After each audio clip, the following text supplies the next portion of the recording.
Okay, hello everyone. Good morning, and it is really my great pleasure to chair this talk. This talk is very important for us because this is the very first one for the Population Association of Singapore, and this is our first talk ever. And we are also have the pleasure to have Dr. Chao Fengqing to give a talk on a very important topic about SRB, which is the sex ratio at birth. Let me introduce Dr. Chao. Chao is a research scientist from the King Abdullah University of Science and Technology. She got her PhD from the Soci Hawk School of Public Health of the National University of Singapore. She has been actively collaborating with the United Nations Population Division and the UNICEF for over a decade. She develops complex statistical modelings for the sparse and noisy data for population indicators such as ratio at birth, under 5 child mortality rate across country over time. As you can see, these are very important topic for demography and population studies. So without further ado, Dr. Chao, please. Thank you. Okay. Okay, thank you so much, Professor Feng, for introducing me and organizing the session. Also, thanks to Joyce for arranging all the details of the meeting. I would also like to thank Dr. Yap Meiting for make the connection for me with Population Association of Singapore to make this talk possible. So today I'm very glad and excited to share my research with you on estimating and projecting prenatal sex discrimination around the world and on a subnational level in Asia. I'm Fengqing Chao, a research scientist in the statistic group in King Abdullah University of Science and Technology, KAUST, based in Saudi Arabia. So just a little bit about myself. My main research areas are statistical demography and global health. So some of the iconic researcher in the area of statistical demography are Adrian Raftery and Liangting Okma. You might heard of them. And the reason that I'm also interested in global health is just because, as Professor Feng introduced me, I've been collaborating with agencies under the umbrella of the United Nations for over 10 years. So what their interest, one of their prime interest is to estimate and project demography indicators around the world over time. So that's why I'm also into global health as well. Okay, so just a quick summary of my current research. It is mainly about disparity in prenatal and postnatal survival. So prenatal is before the birth and postnatal is after the birth. So for prenatal disparity, I'm interested in looking into the sex ratio at birth. And also, I'm working with the United Nations Population Division on the fertility by mother's age group across country over time. And for postnatal, I've been working with the UNICEF on child mortality by sex and by household economic status. And also currently we are working on estimating the child mortality by residency, which is by urban and rural area, and also by mother's education. And also I've been working with UNPD, United Nations Population Division on estimating the adolescent and adult disparity in mortality. All right, so today I'm going to mainly share with you our research on sex ratio at birth and prenatal sex discrimination, which lies in the prenatal disparity part here. All right. So for the sex ratio at birth, SRB, it is not a 50 to 50 chance, even under the normal circumstance, without any interfering or whatsoever.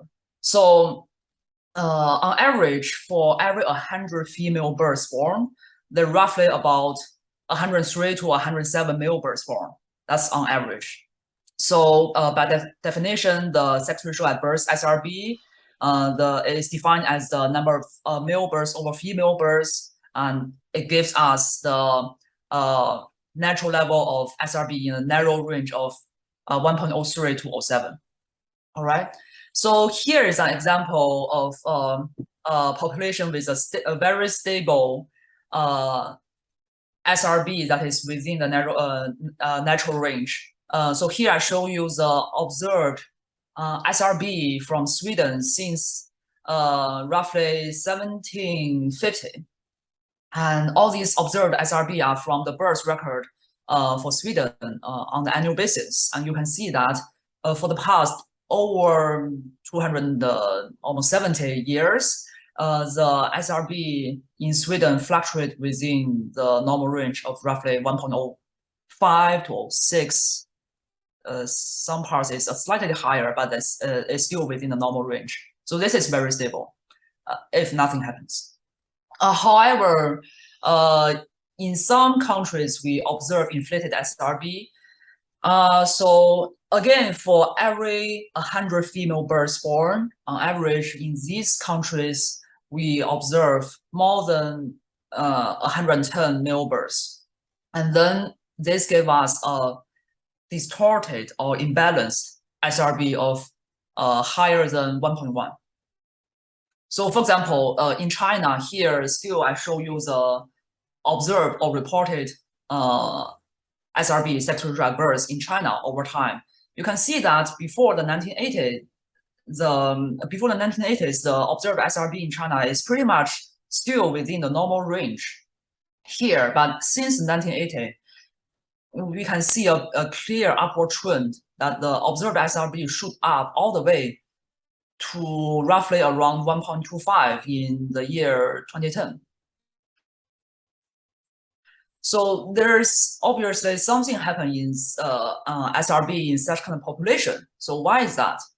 So again, under normal circumstance, the SRB should be around 1.03 to 0.07. For every 100 female, we observe roughly 103 to 107 male births. However, with the practice of sex-selective abortion on the population level, in some population, we observe the SRB of distorted SRB of roughly more than 1.1. So for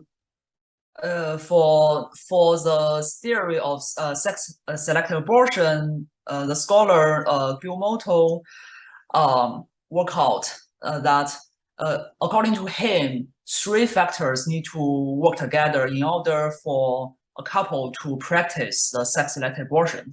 The first one is the willingness. That is, the couple have a strong preference of having a son. So if there's no preference of the child, then it's not meaningful to practice the sex-selective abortion. And the second factor that works into place is the necessity. So on average, over time, we observe the fertility decline global-wise. So when the fertility is declining, it means that the family size is getting smaller over time, and couples are less willing to have more births in order to have at least one son in the family. That is because it's becoming more expensive, or couples no longer need to give more births in order to deal with agriculture work, because rarely family need to have more kids in order to survive. So the family size is getting smaller, and on the other hand, they still have a strong preference of son. So in order to have at least one son and also maintain a small family size, they opt for abortion. So the last factor that come into place is the means become widely available. That is, the technology for abortion and sex detection becomes widely available and affordable to the general population. So with all these three factors coexist with each other, the population have the sex-selected abortion, and hence we observe the distorted or inflated SRB. So still, it's not because we have excess male births in the society. We still have roughly around the same number of male births that it should be, roughly about 103 to 107 male births. It's just couples board female selectively. So in the end, for a society with more than 1.1 SRB or higher, we observe less than 94 female births just on the racial side. So here, this is where the missing female births come into place. It's not because we have excess male births, it's just there are some female births that should have been born, is aborted by the couple. All right. So the inflated SRB have serious society consequences on the long term. For example, it provoke human trafficking and marriage squeeze and violation of human rights. So it breaks the population's sex balance at the very beginning of the life course, and missing female births happens is resulted due to the sex selection practiced by the couple on the population level. Okay, so in our paper published in 2019, we estimate there are 45 million missing female births around the world from during the period of 1970 to 2017. So here I show you a world map, and the color of the country corresponds to the estimated sex ratio at birth in the year 2017. And the darker the blue, the lower the SRB it is. And when it's getting lighter or become yellow, it refers to a higher SRB. So you can see that roughly most of the country many of the countries in sub-Saharan Africa have a very low SRB. But however, when you look into the Asia or East Asia, you can see the estimated SRB in 2017 is quite high. And the size of the red dot are proportional to the number of cumulative missing female births during the period 1970 to 2017. So based on our study, we found that the majority, more than 90% of the cumulative number of missing female births are from China and India. Okay, I'll just continue. So so the size of the red dot is proportional to the number of cumulative missing female births during the period of 1970 to 2017. So the majority of the number of missing female births that, according to our study, are mainly from China and India. And then for the rest part of the world, the contributors are from South Korea, Taiwan, Hong Kong, Vietnam. They are in Asia and in Caucasus, such as Armenia, Azerbaijan, and Georgia. And the rest are in the Europe and in Europe, such as Albania and Montenegro, and in North Africa, in Tunisia.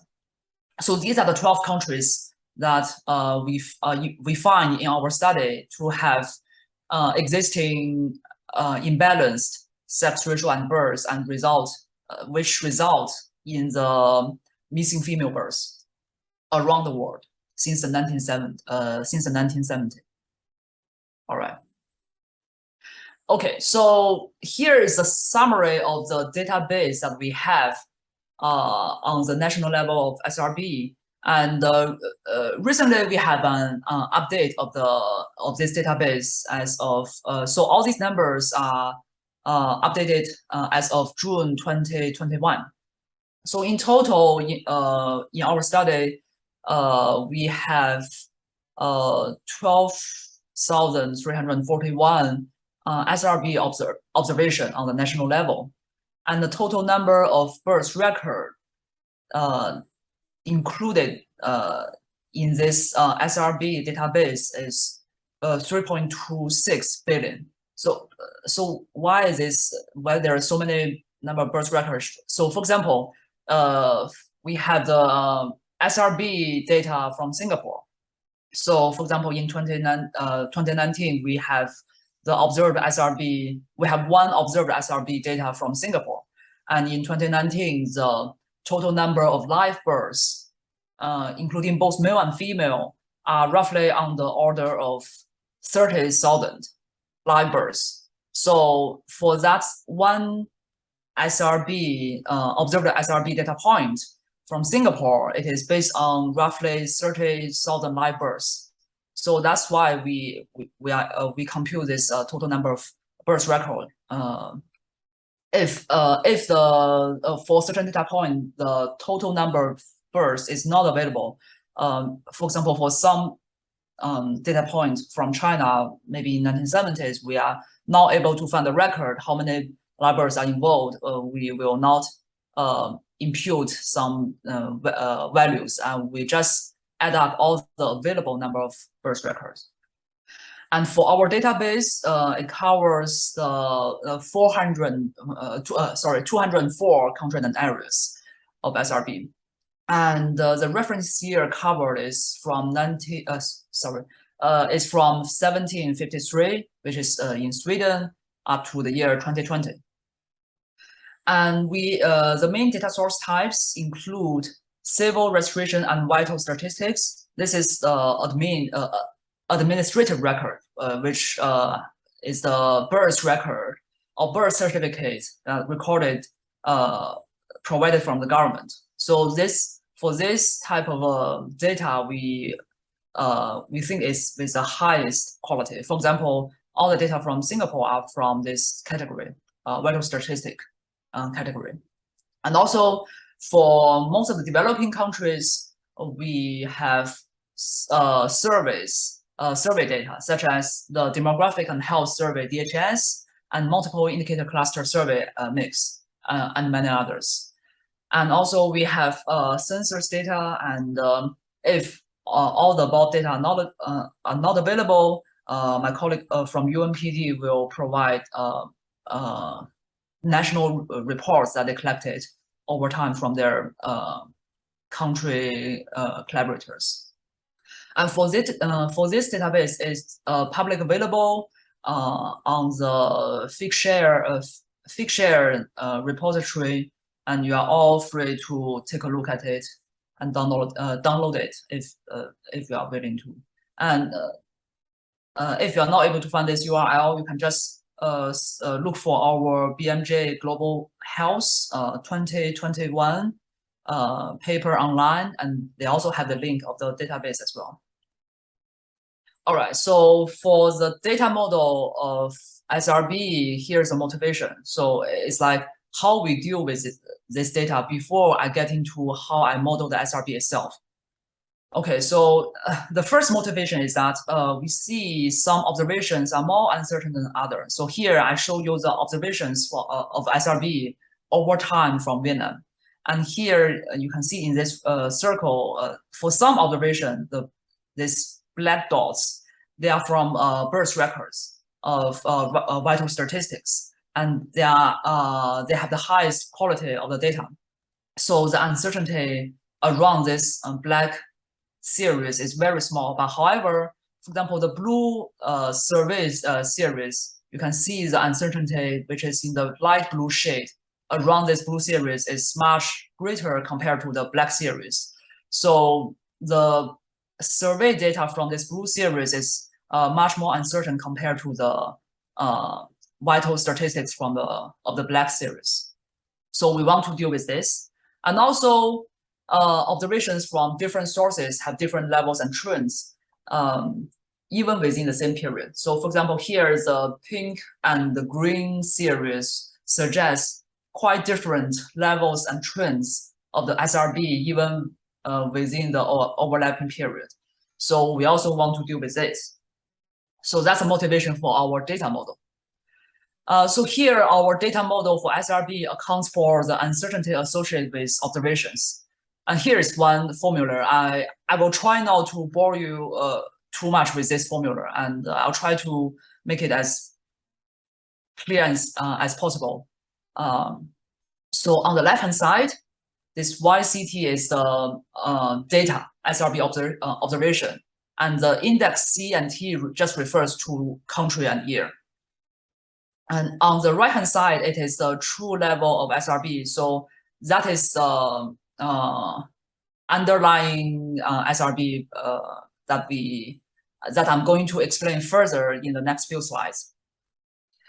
And here we assume the SRB observation follows normal distribution on the log scale. So why we do the log scale? Because the SRB are ratios and are all positive. So we just want to log transform them to make it have both the negative and positive value and closer to the bell-shaped normal distribution. It's just that.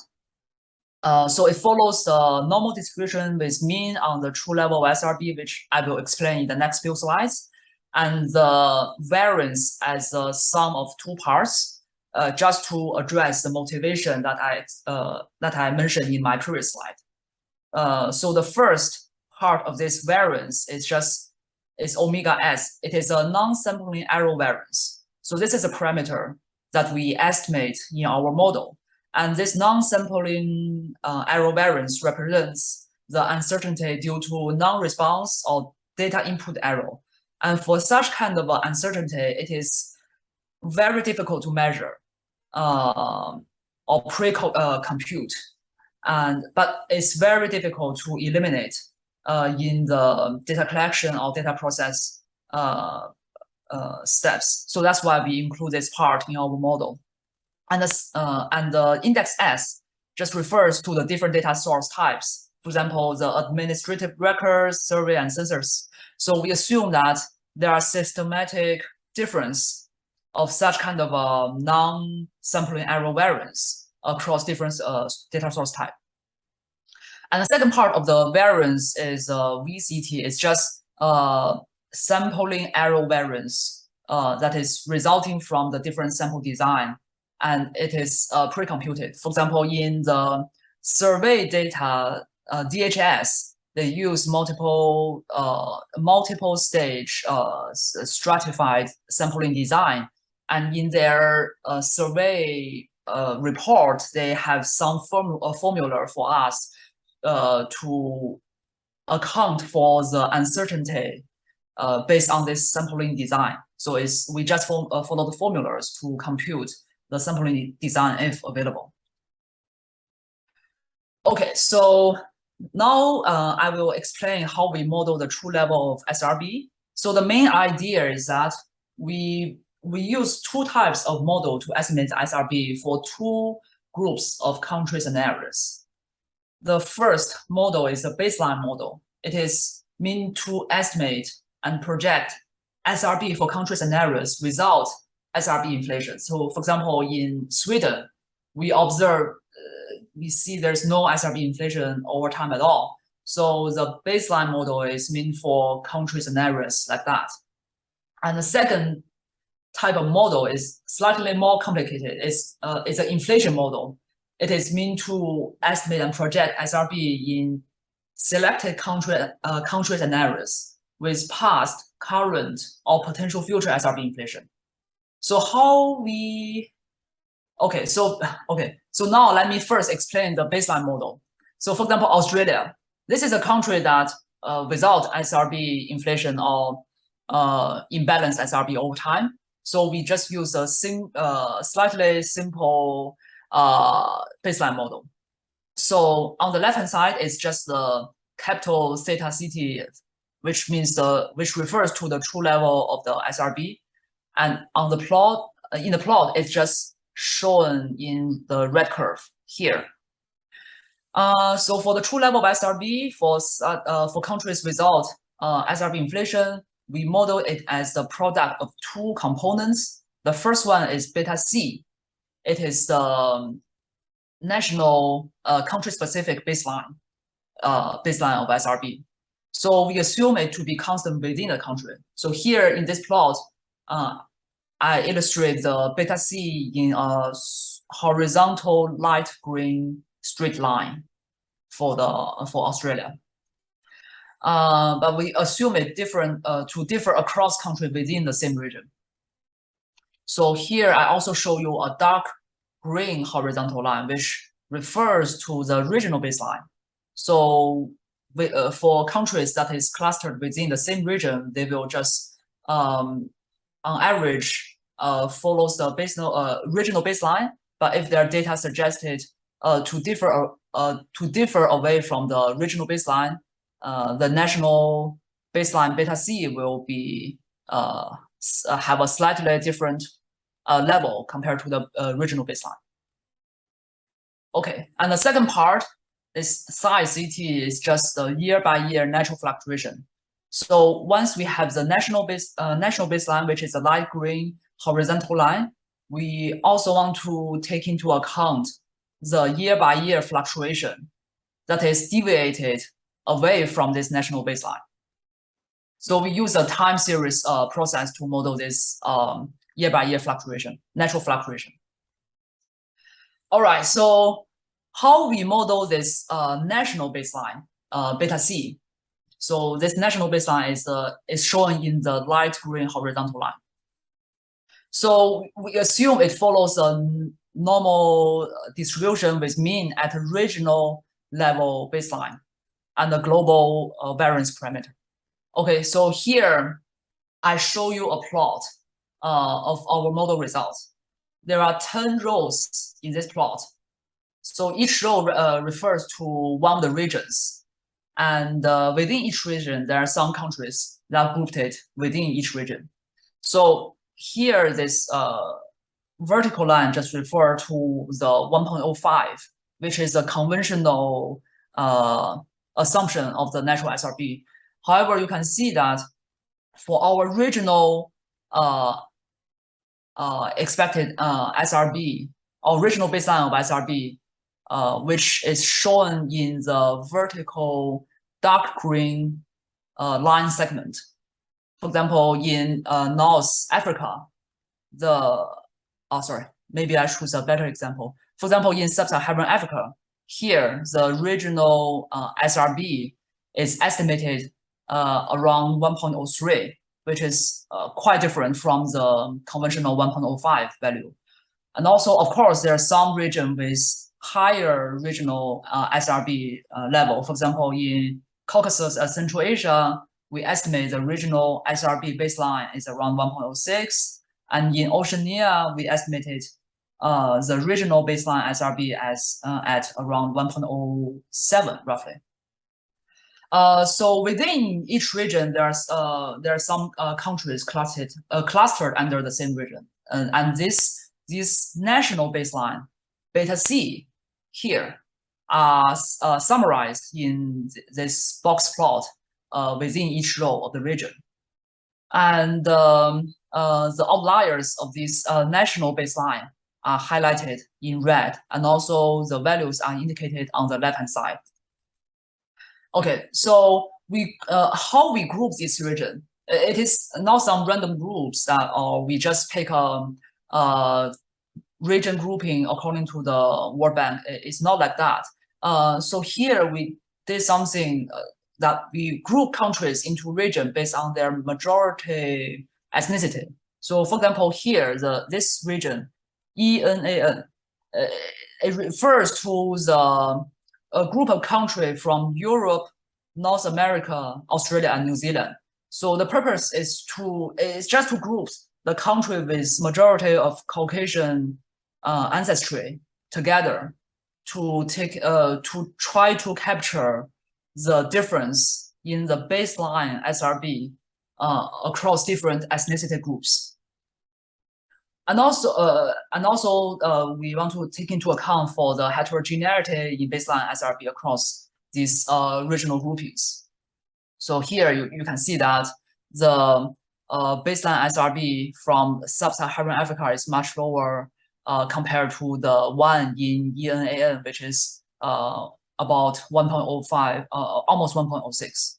So indeed, even for the baseline SRB without looking into the sex-selected abortion, we can see quite amount of heterogeneity across different regions, which is here it is across major ethnicity groups. Okay, so it's just some more explanation for the second part of the baseline model. Size CT is just to capture the within country year by year natural fluctuation. And in our model, we assume it to be around 1. So here, when there's no data, this natural fluctuation will just slowly converge to 1, the level 1. And if there's data, the model will be able to capture the natural deviation away from the beta C, which is the national baseline. Okay, so now it comes to the inflation model. So the motivation for this inflation model is that, okay, so first of all, compared to the baseline model, the inflation model is slightly more complicated by adding in this additional term here. So for this term, we want to dedicate it to capture the imbalanced part of the SRB. So the motivation is that, for example, for the SRB in China, we can see a very obvious upward inflation trend here in China. So here, the additional term in this inflation model is try to capture this upward trend, which is no longer natural fluctuation from year by year, away from the national baseline here. So that's a motivation. Before I get into the detail of the inflation model, I want to explain a little bit how we select the countries and areas that we use the inflation model for. So the selection criteria for countries and areas that we model with SRB inflation, we want to make it as inclusive as possible, because we don't want to miss some potential countries and areas. We want to include as many as possible. So the first criteria is that the observed SRB is suspected to be beyond biological norm as supported by literature. So we conducted a literature review and we identify all the countries and areas that the literature pointed out that there may be inflated SRB. For example, there are many literature on China and India, and also Taiwan, Hong Kong, and in Caucasus countries.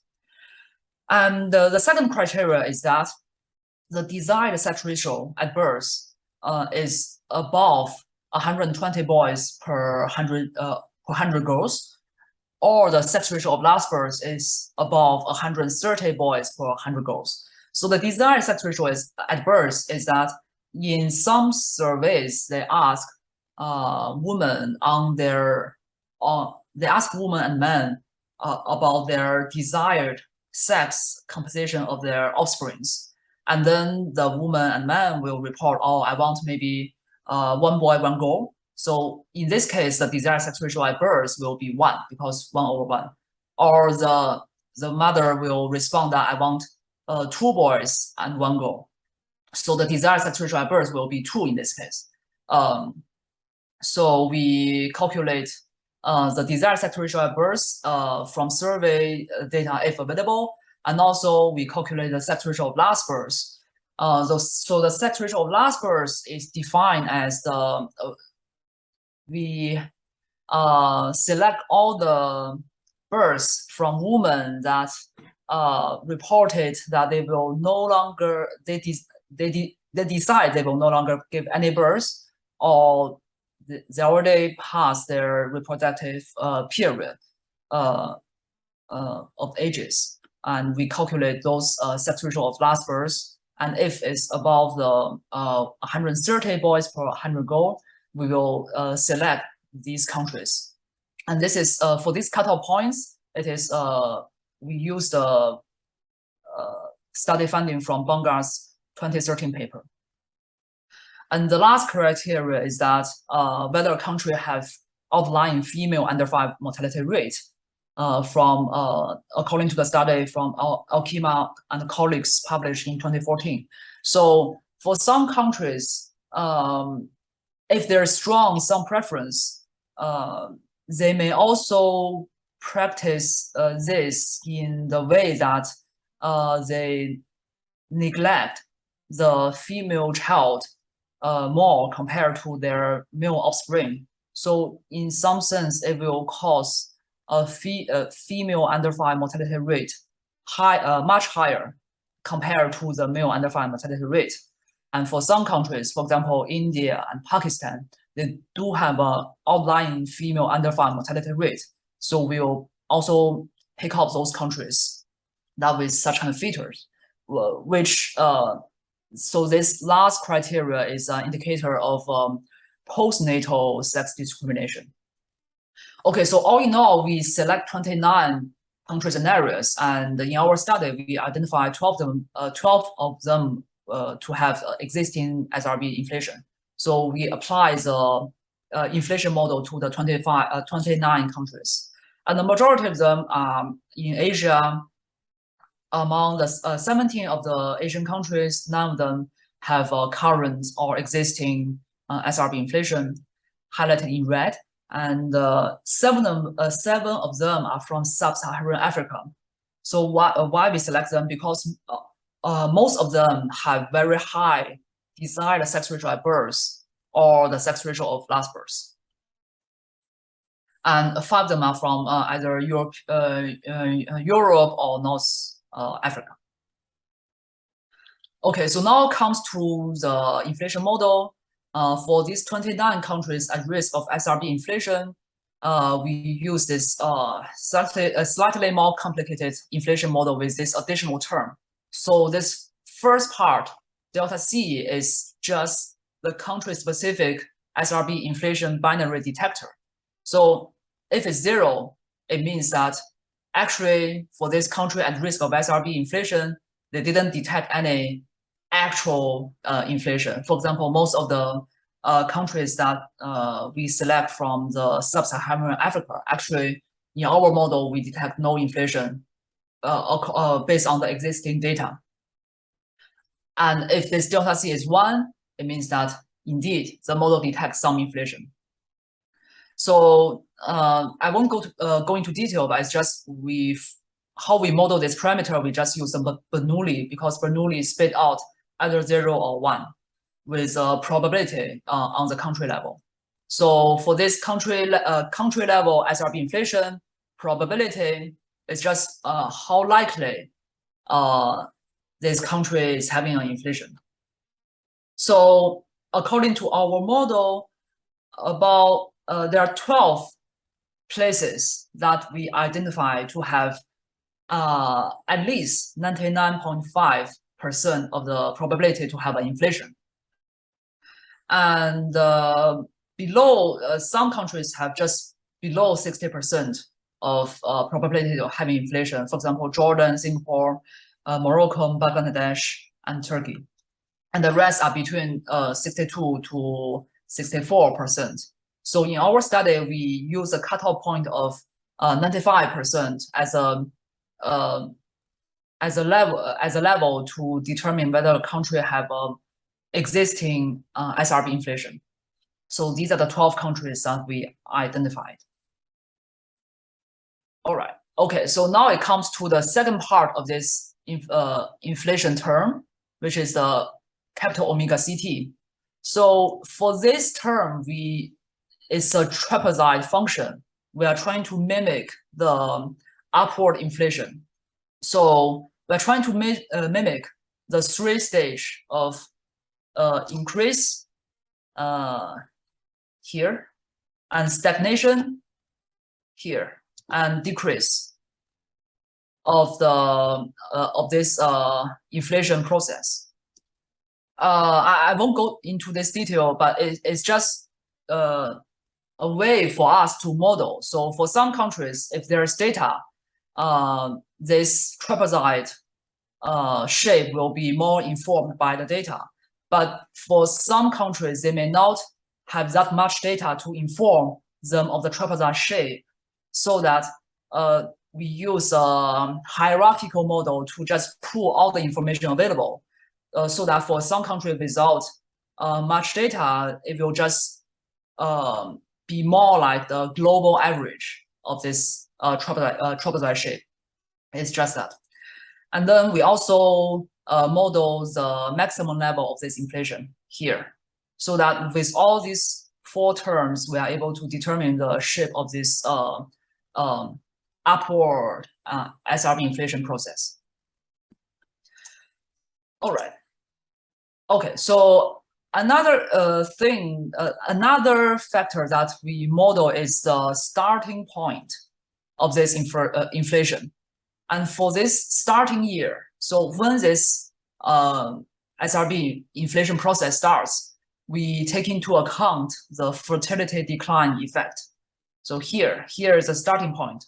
From here onwards, the SRB inflation begins. Before this starting year, there's no SRB inflation, so that's why this inflation term is just at level 0. All right. So here, I wouldn't go into this distribution into detail, but it's just we assume that this starting year is roughly around the year in which the TFR declines to 2.9. But of course, if the data suggests it's different from the year 2.9, it will the starting year will follow the data trend. But otherwise, if there's not much data suggests, the model will suggest that the starting year is around the year in which the total fertility rate TFR declines to 2.9.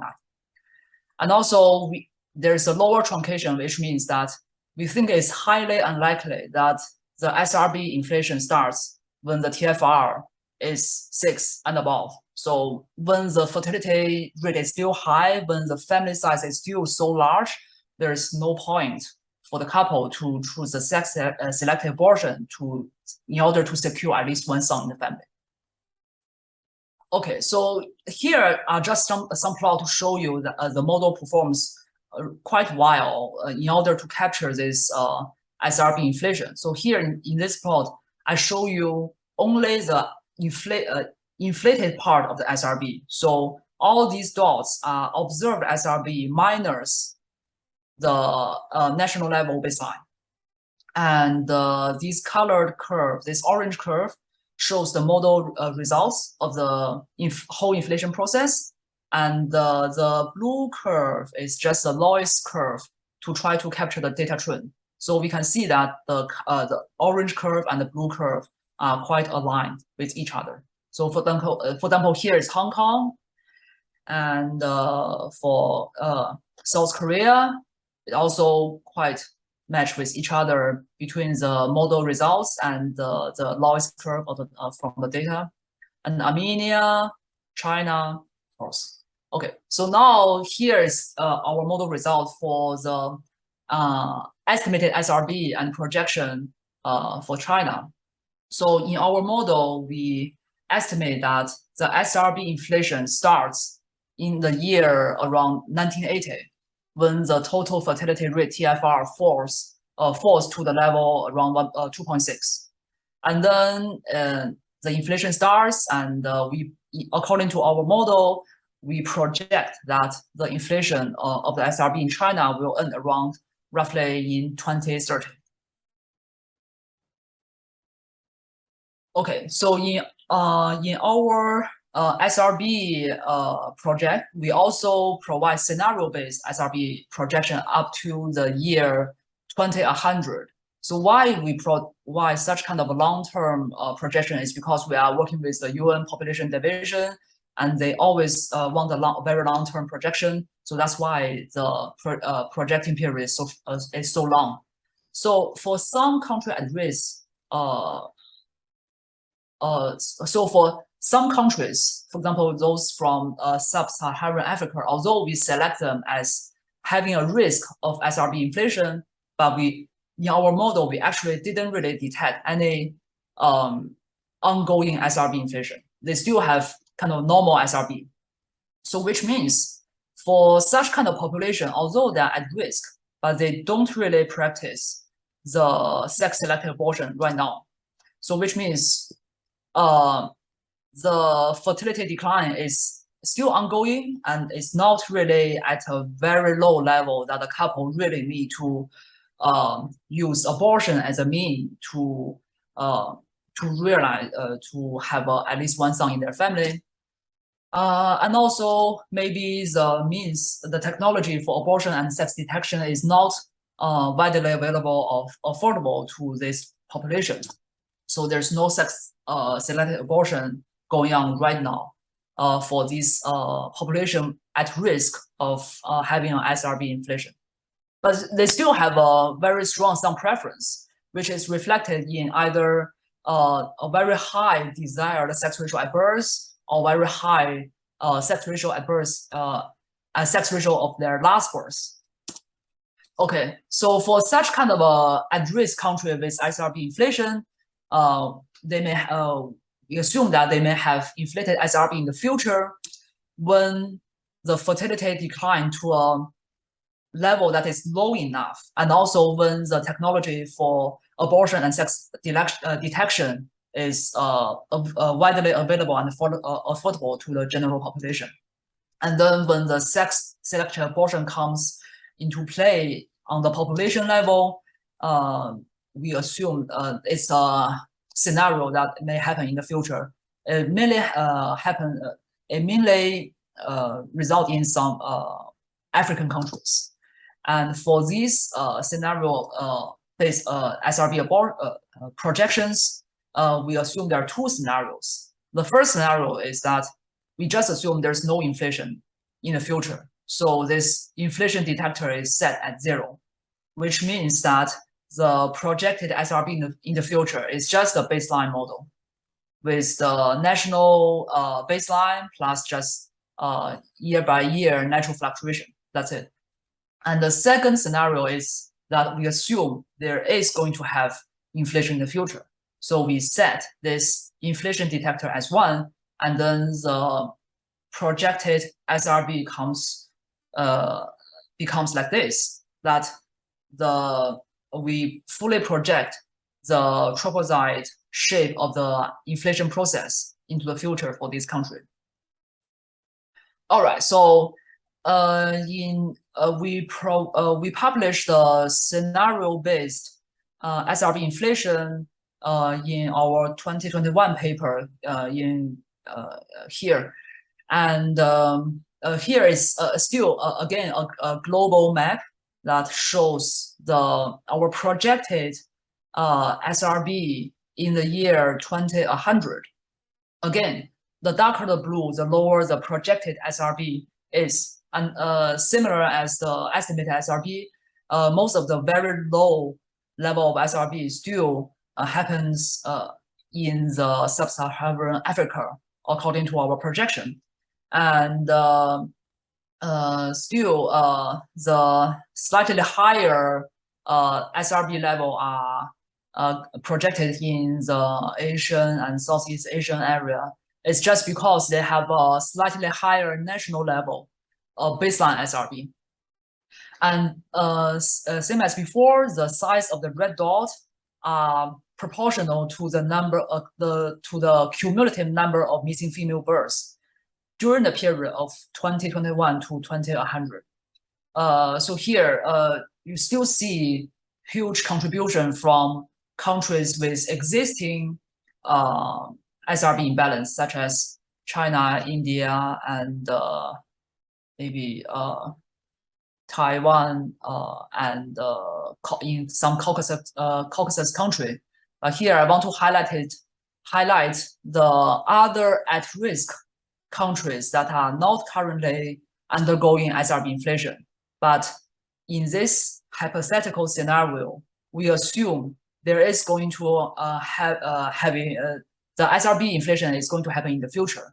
And for these countries, for example, in Asia, Tajikistan, Afghanistan, Pakistan, Nepal, and Bangladesh, this is the projected number of missing female births up to the year 2100, and also in the Middle East area, Turkey and Jordan, in the Northern Africa, Morocco and Egypt, and also in many of the African countries with strong sun preference, but currently with normal SRB level. But we assume in this hypothetical scenario, if the SRB inflation is going to happen in the future, this is the projected number of missing female births they will have.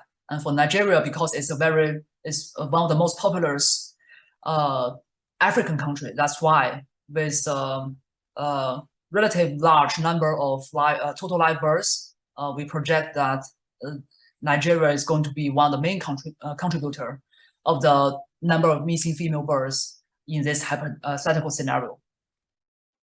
So in total, we project that roughly there's about 22.1 million missing female births during the period 2021 to 2100 under the this scenario. Okay, so briefly, I will share about our research on the SRB imbalance on subnational level in Asia. So for our Bayesian hierarchical model, with some modification, we can use it to estimate and project the SRB inflation on the subnational level. If we have relative reasonable quality of the SRB observation and fertility data on the subnational level available. So for example, in Nepal, we project, although it's already 2021, but the data available is back in the most recent DHS is before the year 2020. So that's why we call it projection for the year 2020. So we do see the geographical disparity in the SRB in Nepal by the 7 provinces. And also in Vietnam, we see disparity in the SRB, especially there's a general trend of when you're going from south to north, when the culture is more towards communism, the SRB is tend to become higher because of the they believe in Confucius wisdom. And also we look into the SRB in Pakistan by the 8 regions, and we also detect some subnational SRB inflation, not on the because for Pakistan on the national level we do not detect any existing SRB inflation, but when we look into the subnational level, we do see for some province there is ongoing or past SRB inflation. So that's why I think it's also meaningful to work on the subnational level study, because when we only look into the national level, it may mask the disparity within the country across the region. And also we look into the SRB imbalance on the state level in India. For example, here we estimate the SRB across the 29 states and territory in India, and we do see a huge variety across the state. The highest SRB is in 2016 is estimated in Haryana, and the lowest is estimated in Mizoram and also Kerala for India. And also we project the SRB up to the year 2030. And in the projection, we still observe this general pattern that when you go from south to the north, we see a gradual increase of the SRB inflation. Okay, so our national SRB estimates and the scenario-based projection for all countries over time have been used by the United Nations Population Division, UNPD, to inform the policymaker and resource allocations. So their recent publication on the world population perspective is just released, and they not so our research is just a tiny part of it, and they mainly publish the population estimation and projection, and the SRB information is one element of estimating and projecting the population size. So we are very glad to be part of this world population prospects project. Here is the just full list of reference if you are interested to check out. Other than that, thank you very much for your attention. I'm very glad to meet all of you today, and please feel free to ask me any question if you want. Thank you. Thank you, Dr. Chao. That was a very fascinating and very informational presentation. Can I have questions from the audience? Someone will have questions. Please feel free to turn on your camera, or you can leave your question in the chat box. Shuya, go ahead. Yeah. Can I ask a question? Yeah, sure, please go ahead. Thank you so much for the very presentation. Sorry, hold on a second. Noise. Sorry. Okay. Okay, Shuya's back. Just close the door. Yeah. I just wondering, like, in my master I was doing the demography, and I learned some life table and the population prediction in the class. Yeah. So, like, looking at your presentation and your work, it just, wow, it's very fascinating. So quick question. I just wondering the message, the sex ratio message, how does it like differ? Is that like more advanced than the life table or the population projection in a way? Because I see you can really go into the country by regions and etc. I was wondering, can you please elaborate more? Oh, sure. Thank you. Thank you very much for the question. So, I would say the sex ratio at birth is really an element for the life table. So when they do for the life table is the purpose is to track the population size and its dynamics, to track the increase, decrease, and how the migration is coming to place. So they have many elements. So for the life table, it have the birth rate and death rate, and at the beginning of the life table, there's where the sex ratio at birth comes into place. So in the life table, normal it's not so the life table include SRB. So it's just normally when people do the population estimation and projection, they only just use the SRB at 1.05 by default. So that's what they assume normally. It's just to make things easier. But here it's just when we our project is just to estimate, focus on the SRB itself and try to estimate, is it really 1.05 for all the countries for all the year? Which is not the case. So in our study, we show that it is not 1.05 all the time. Sometimes it can be much higher. for example, in those places that we observe around the world that is much higher than 1.05, or in African countries that is below 1.05, which is very close to 1 actually.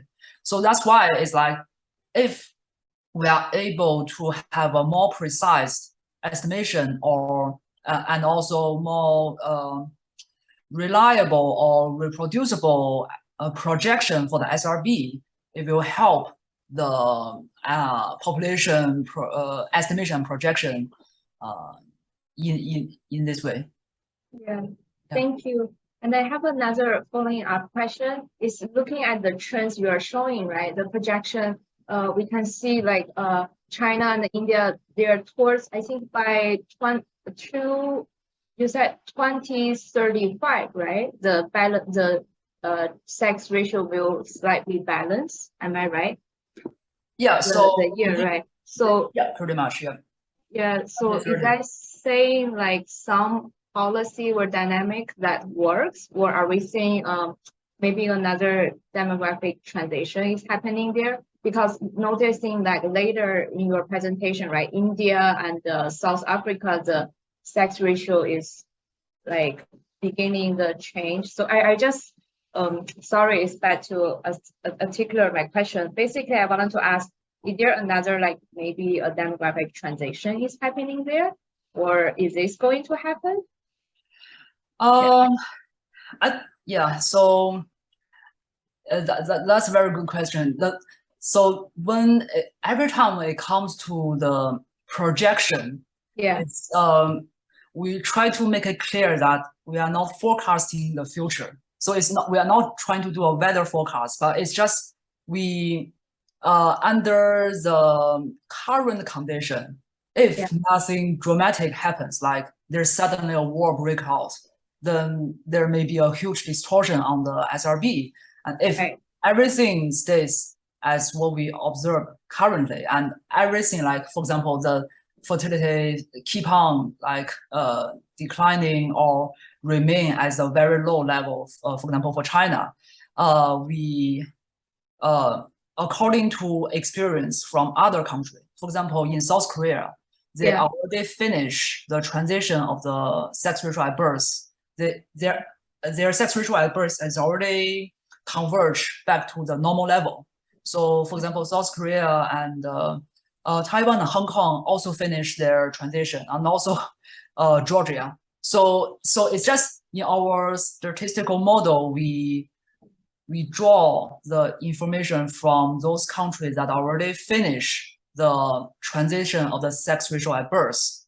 Right. And we average that information and to apply to China. So because the data available for China is up to roughly late 2010.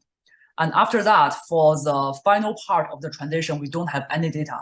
So it's just based on our model, we borrowed information from other countries, and on average, the model tells us that the last part of the transition of the declining back to normal is roughly maybe 15 to 20 years. So this is our projection based, and it's not very, we didn't take into account, we're not trying to forecast any policy change or in that sense, but it's just, I think also the interesting part for the statistics is that you do not need to take into account this.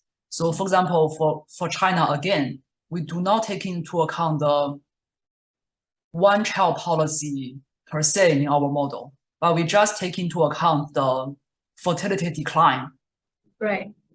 So in that sense, the model is also able to capture the upward trend or the beginning of the SRB inflation in China, which is in line with the one-child policy. Yes, so which means that it's just in our model, it just shows is another evidence that indeed one-child policy is a very effective way to increase the SRB. But so far, for decreasing the SRB, it's much more difficult than we all expect. Right. That's true. Thank you. Thank you so much, Dr. Chao. Yeah, no Thank problem. you. Thanks for the question. Yeah. Other questions, please?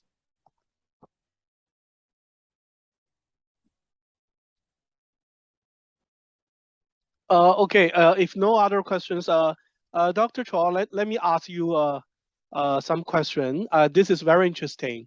I would like actually follow Shuya's question about this theoretical assumption of this trapezoid shape of transition. Yeah. Let's go back to the, I think it really makes sense to me for this modeling rationale for this shape.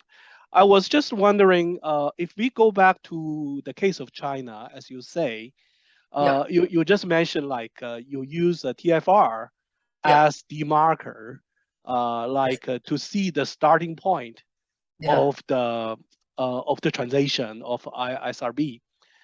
We I totally agree.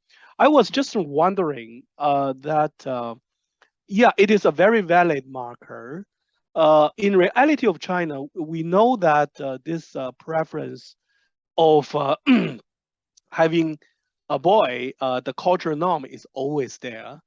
And the reason that in the 1970s, that China's SRB increased is mostly driven by the technology of prenatal screening. Okay.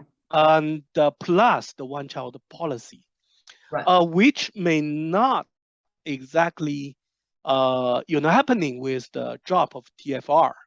So I was just thinking that I believe this is mathematically valid, but different country may have different situation. So I'm thinking that for specific country, when we analyze this, maybe some more additional technology issues could be considered. And that links to my second question.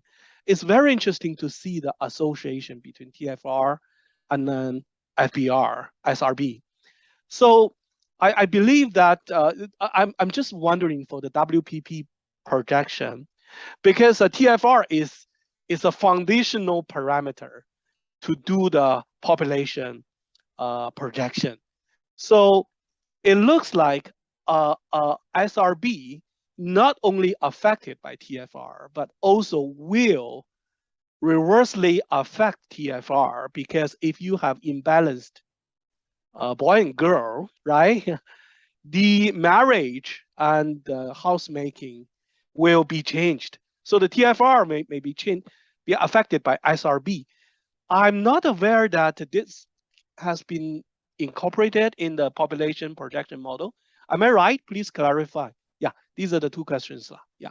Thank you very much, Professor Feng. These are it's a great question. So for the first question, yes, indeed. The availability of technology indeed also plays into a part of affecting the imbalance of the SRB. So we did try to consider many other, for example, the availability, for example, when the abortion law becomes available, or when the technology, as you mentioned, become more affordable, as what you mentioned is the case in China as well. But the thing is just, for us, it's a little bit challenging because not all the country have this data available, or even if they do have the data, we don't really truly believe the quality of this information is that trustworthy compared to the total fertility rate. So it's just we do have we list a lot of factors that can come into play to affect the starting of the inflation of the SRB. But in the end, we it only boils down into the total fertility rate. It's just because for total fertility rate, they have rather reliable estimation and projection for all the country on the annual basis. It's just that. So because we are doing the SRB projection as well. So we hope to find indicator that is can also help us to inform the SRB inflation in the future on a relatively reliable basis. So that's what we also try. What we end up having the only to take into account the TFR. That's also the other reason. So if of course, so I fully agree. For some country, we may have more reliable data or information on maybe the availability or affordability of the technology of sex determinant and abortion. So if that's if for some country, if that case is really happening or the data is really made available, then for the in-depth country or a country study or when we do a subnational study, it's very we will consider to use that information to improve and enhance the SRB estimation and projection. Indeed. So, for example, in India, our models are slightly different because we don't really have the subnational total fertility projection really available in the future. So for that comes as a problem, but we opt to use other indicators. For example, we try to project the desired sex ratio at birth and sex ratio of the last birth ourselves in order to help to inform the projection of India. So indeed, if such information becomes available, we will definitely consider using that on a country-to-country basis. And for your second question on TFR, how SBER can inform the change of TFR. Yeah. Indeed. So I need to admit that's a limitation of our study because we don't take into account this. It's kind of a loop effect. It's like they inform each other and they affect each other. So we use the TFR as it is to help us model and project the SRB. But then after we have our SRB results, we don't go back and revise the TFR. So we didn't do that. So it's just one way down. And there is some kind of limitation that fewer female are actually born than when we use our SRB value, and that will in turn affect the TFR value as well. But we didn't, as far as I know, WPP didn't really go into that much deep. Okay. Yeah. So indeed, that's a limitation we need to address in the future. Yes. Sorry, Dr. Chao, may I ask a question on behalf of the audience as well? I think this is a more general question. You keep talking about this biological norm, which actually we totally agree with you. So you are the expert in this field. So I just want to say how robust it is. We have a biological norm per se, because it looks like it's quite based on the Western countries for the a specific part of the population, and that's the first issue. Second of all, the biological and then ecological change of the global environment actually change people's fertility capacity. I was just wondering, will this baseline, like the normal 1.05, how solid it is? What is your opinion? Yeah. Okay, thank you, Prof. Feng, for the question. So, indeed, for our biological norm, we because there's some model detail I didn't mention earlier on, just due to the time limit. So when we actually estimate the biological norm, we only use the data before. So So for those countries without the risk of SRB inflation, we use all the data. But for those countries with the risk of SRB inflation, for example, China or India or Hong Kong, Taiwan, we only use the data before 1970 to just reduce the risk of polluting the data before the means of the selective abortion become available. But yes, of course, let me just share. So for this plot, indeed, you can see that the regional biological norm for the developed country, which is Europe, North America, Australia, New Zealand, the uncertainty bound is much smaller. It's because they have much more data points available to inform this biological norm. Of course, for other area, the situation is slightly is not as good. For example, Caucasus and Central Asia, it's just we have fewer points in the old time period and in Oceania as well.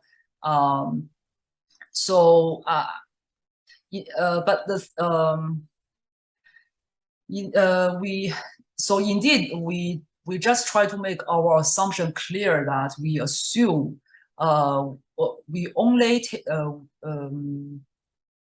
accept the sex-selective abortion, the only major factor that we take into account is this ethnicity difference. Of course, there are many other factors that can come into play, as you mentioned. For example, the environmental change or industrialization that change our lifestyle. Indeed, we do see some change in developed or high-income country over time. That is beyond the explanation of the biological norm or due to ethnicity. But the thing is, we look into all those literature, but we can't find a specific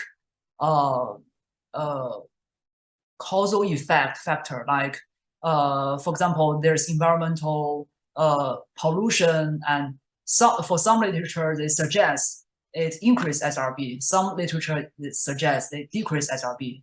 Or for example, in some kind of a long-term distress for female during the financial crisis or recession period, for some literature they suggest it will there are more boys born during the period, but other literature suggests more girls born during the period. That's very interesting. Yeah. So it's still like ongoing research for these high-income countries. In that regard, Dr. Chao, can you make just very brief comments on the case of Africa, especially the sub-Sahara part of Africa?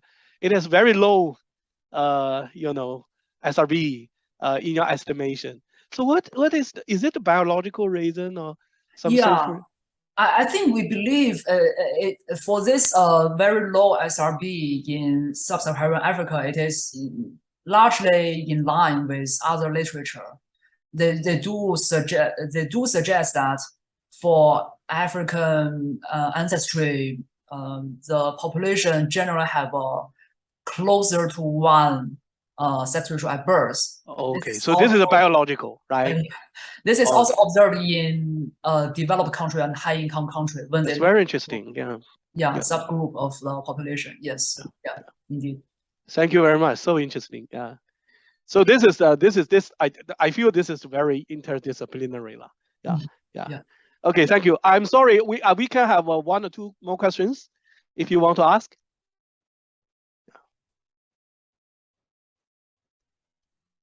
Okay. No more question. All right. Thank you very much, Dr. Chao. This is very interesting for us. I hope when you come back to Singapore, you can give us another chance to talk with you about this interesting research. Yeah, I'll be glad. Thank you so much for having me here. Yeah. Please join me to thank Dr. Chao for this wonderful presentation. Thank you very much. And I hope to see you soon in the next talk organized by PAS. Bye-bye. Yeah, thank you. Let's keep in touch. Thank you. Bye-bye.